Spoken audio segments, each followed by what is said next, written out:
Alright, tonight we got our first look at MLB The Show 23's Diamond Dynasty. They gave us a look at a bunch of different things that are going to be in the mode itself. So today, we're going to be talking about all the major things that were in the stream, and then hopefully for those of you who were a little bit confused, because I can understand how it was confusing, hopefully my telling of things will help you understand it just a little bit better. Alright, so we're going to start off with the first thing being the sets and seasons. In the stream, they were talking about how there's going to be a bunch of different sets and seasons, and they will take place every 6 to 8 weeks. Each season will have its own set, so when you're in season 1, it'll be set 1. When you move on to season 2, it'll be set 2. Now, the one thing that is confusing and maybe not the best for everyone is that when you move to, say, season 3, because this is where everything apparently is going to change the biggest, is that once you get to season 3, all cards that are set 1s will not be able to be used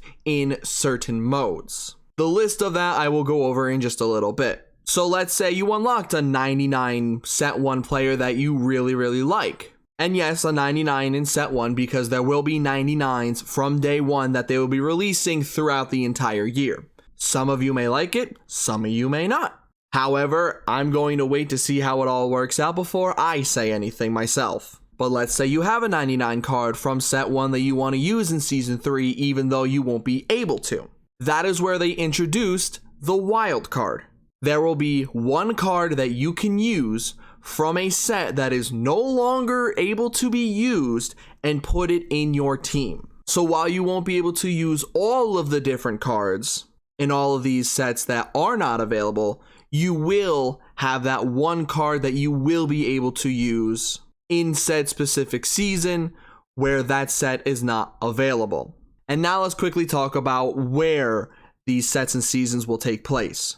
It will be 100% in everything ranked, whether that is solo or co-op. It'll show up in some of the events, conquest maps, and mini seasons, and it will not show up in BR, play versus friends, play versus CPU, and casual. So the only mode that you'll have to deal with this for the entire year will be both of the ranks. Next up, we're going to be talking about how the captains work in DD. So the first thing that they told us is that there's going to be a captain for each of the teams at day 1.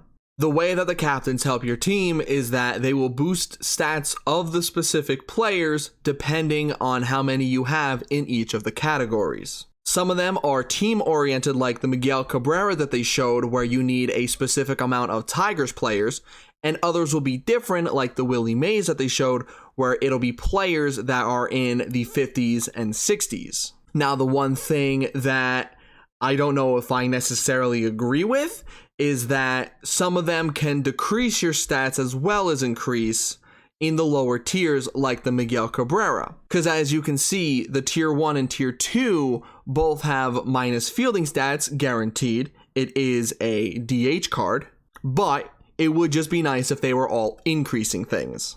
And as you can see with the Miguel Cabrera thing on screen, some of them will require multiple things like both having a specific amount of players from said team on your team and potentially being a specific parallel with that card as well. Now, another thing that they did say is that you will have 2 captains per team. You will have a hitter captain and then you will have a pitcher captain. You don't have to have these captains if you don't want to. If you want to go just for a straight 99 overall team with all the best cards in your thing, you can do that.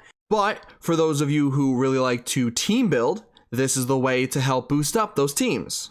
Now, the way that the captains work in the game itself is a little bit different from each other.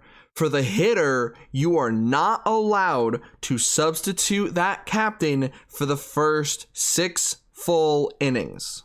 That captain has to stay in for those 6 innings, and then after the 6th inning is done, then you can substitute him if you want to. Whereas the pitcher doesn't even need to be in the game at all. He just need to be in either your rotation or your bullpen, depending on if the captain is either a starter or a reliever. And the last thing, of course, that we got to talk about when it comes to the captain is where can you use them. They are able to be used literally everywhere except for BR. However, for some reason, they didn't mention events. They mentioned every other place but events, so that I still don't know. All right, the next thing that we'll talk about is a nice short one in mini seasons because they really didn't go too deep into it. If you played mini seasons in MLB The Show 22, it's not going to be too different from that game. The major differences that they really showed off was that there is an improved UI and that there will be some times where there will be different themes, like the one that they showed where it'll be all lefties. And then some of the ones will also be set eligible and others will not be. So it all depends on what they plan on doing each of the different seasons for that mode. And that's really about it that we got from it. We didn't even get to see the rewards, but of course we're not going to see the rewards until the day prior of the game releasing early. All right, the next thing that they talked about is ranked co-op.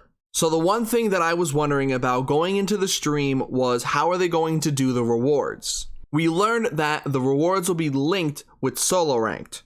Whatever cards you see in the World Series pack for solo ranked will also be the same cards in ranked co-op. So that means you can get 3 times the rewards if you get to World Series in both ranked and co-op and finish the ranked program. They also mentioned that you can play with your friends no matter the rank that they are. So say you're somebody that's in the spring training and you got somebody that's in World Series, you can play with that friend.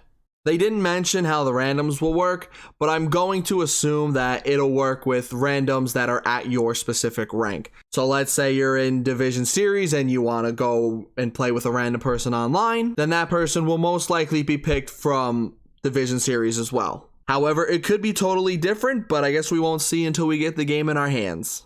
An interesting thing is that if you're playing 3v3, if one person on your team leaves, then the game won't quit. It'll just be a 3v2 from that point, and I'm assuming that if a person leaves from the other team, it'll just be a 2v2 at that point. The thing that concerns me just a little bit is that there was no mention at all for 2v2. So that means if you're doing 2v2, if your teammate leaves, you're probably screwed. And the biggest thing, in my opinion, when it comes to playing online is that there will be a cooldown for people who quit on their team. In co-op, there will be a team surrender option where if everybody says that they will surrender, nobody will have to deal with that cooldown from that team. However, if one person does just decide to quit, they will get a small timeout.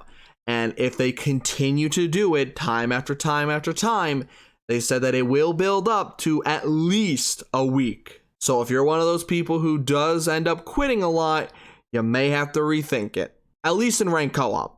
They haven't really shown it to be in any of the other modes, so as of right now, all we know is that it would be in ranked co-op.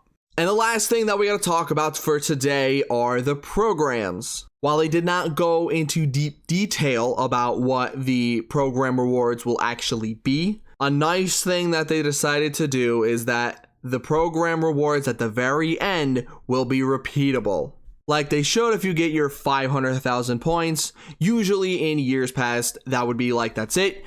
You can't get any more rewards from this and good luck. This year, they're going to make it to where as they showed here, 25,000 points, but it could vary depending on each of the programs, to where you'll get one of a random amount of rewards.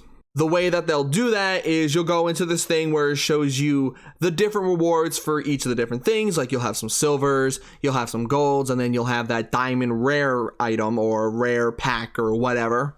And then from there, it'll start moving around. You press the button and then it'll slow down until it stops, and whatever you land on, you get.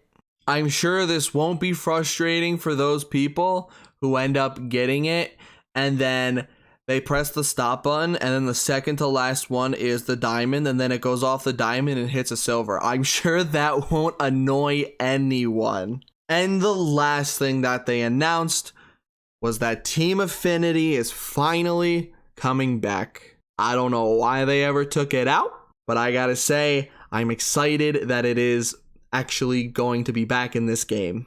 Well, that is everything that they showed off in MLB The Show 23's Diamond Dynasty. If any of you have any questions on anything, feel free to leave a comment below and I will try to explain anything that maybe I didn't explain the best in the video, or just any other questions that you may have. But that's going to be it from me. The next feature premiere will be March 2nd, where they're going to be talking about Road to the Show and something else that we don't know yet. Whether it has to do with Road to the Show itself or just something completely new, well, I guess we'll have to wait till next Thursday. Well, thank you guys for watching, and I hope to see you guys next time. Bye, everyone.